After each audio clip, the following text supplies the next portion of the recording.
کسی نے سنا ہو تو کھڑے ہو کر مجھے بتائیں. آج تک نہیں سنا. اور نہ صرف یہ کہ سنا نہیں، اس وقت بھی حرم مکہ اور حرم مدینہ میں 80% قرآن پڑھانے والے پاکستانی قاری ہیں. صرف جدہ میں 6000 پاکستانی قاری قرآن پڑھا رہے ہیں. الحمدللہ ان علماء نے قوم کو لوٹا نہیں ہے، قوم کا وقار بلند کیا ہے، قوم کو عروج دیا ہے، عزت دی ہے.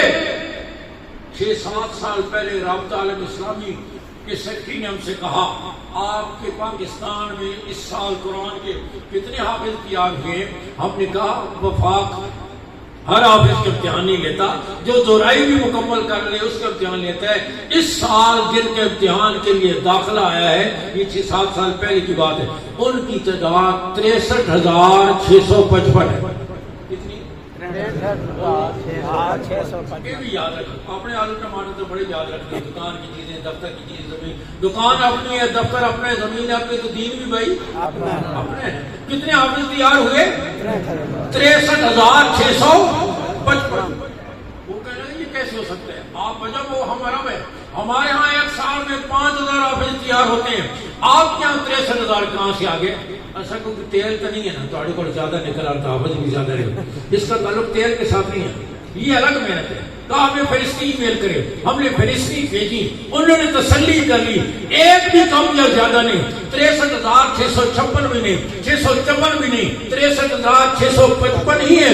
پھر 9 رمضان کو جدہ میں 30 اسلامی ملکوں کے نمائندوں کی موجودگی میں گورنر جدہ نے وفاق المدارس عربیہ پاکستان کو پوری دنیا میں ایک سال میں قرآن کے سب سے زیادہ حافظ تیار کرنے پر دنیا کا سب سے بڑا ایوارڈ دیا ہے.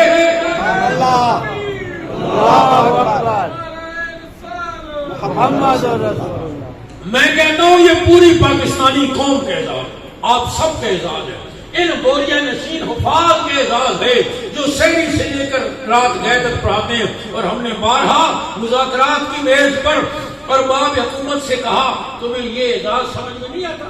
باہر سے کوئی کھلاڑی جیت کر آ جائے اس کو تم ہیرو بنا لیتے ہو، سر پہ بٹھا لیتے ہو. گیند کو ادھر سے مارا ادھر چلی گئی، ادھر سے مارا ادھر چلی، اس سوچی نے کہیں تو جانا ہے، اس کو تم سر پہ بٹھا لیتے ہو. کوئی باکسر کسی کو مکہ مار کے آ جائے اس کو تم ہیرو بنا لیتے ہو. یہ اعزاز تمہیں سمجھ نہیں آتا. پوری عرب دنیا مل کر قرآن کے اتنے حافظ تیار نہیں کرتی جتنے پاکستان کے مدارس نے. سبحان اللہ. الحمدللہ پاکستان کے مدارس نے، ان علماء نے قوم کو ایک اعزاز دیا ہے. اور آج دنیا کا کفر ایڑی چوٹی کا زور لگا کر مسلمان کا تعلق گورا گریز بھی، ان کی روحانی نسل کالا گریز بھی، مسلمان کا تعلق مسجد سے، مدرسے سے، داڑھی سے، پگڑی سے، برقعے سے، پردے سے توڑنا چاہتا ہے. دوستو آپ نیت کرو ہم یہ تعلق اور مضبوط کریں گے انشاءاللہ. مدارس قوم پر بوجھ ہے. ہمیں ڈاکٹر چاہیے، انجینئر چاہیے، سائنسدان چاہیے. بے شک ڈاکٹر چاہیے، انجینئر چاہیے. ڈاکٹر کی ضرورت سے انکار کرنے والا کوئی دیوانہ نہیں ہوگا. دل کی بند رگیں کون کھولے گا؟ میں تو نہیں کھول سکتا، نہ قاری الرحمان صاحب کھول سکتے ہیں. ہاں دل کی بند رگیں کون کھولے گا؟ ڈاکٹر ہی کھولے گا. بلند و بالا عمارتیں کون تعمیر کرے گا؟ انجینئر ہی تعمیر کرے گا. ان کی ضرورت سے انکار نہیں. مسلمان ڈاکٹر انجینئر ہمارے سروں کے تاج ہیں، ہماری آنکھوں کی ٹھنڈک ہے، ہمارا سرمایہ ہے. لیکن میں آپ کو سے پوچھتا ہوں، بتاؤ ڈاکٹر بیمار آدمی کی ضرورت ہے یا صحت مند آدمی کی؟ بیمار کی. جو صحت مند ہو اس کو ڈاکٹر سے کوئی کام نہیں. اور کتنے خوش قسمت ہمارے ایسے ساری زندگی ان کو ڈاکٹر کی ضرورت نہیں. اور انجینئر کی ضرورت اسی ہوگی جو نقشے کے مطابق مکان بنائے گا. جس نے نقشے کے مطابق مکان نہیں بنانا اس کو ضرورت نہیں. اور پاکستان کی 75% دیہاتوں میں رہنے والی آبادی، ہاں یہ علی خان اور یہ شاہ محمد اور یہ سارے انجینئروں نے تعمیر کیے. بولو وہ خود انجینئر ہوتے ہیں. ادھر کھڑکی رکھو، ادھر روشندان رکھو، ادھر چھت سے مکان بنائے. وکیل کی ضرورت اسے ہوگی جو مقدمے میں ٹانگ اڑائے گا.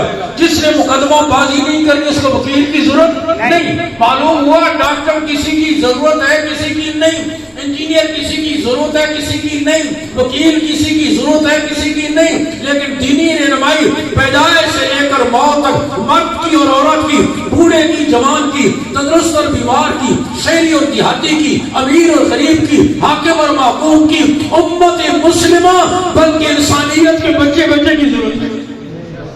یا نہیں؟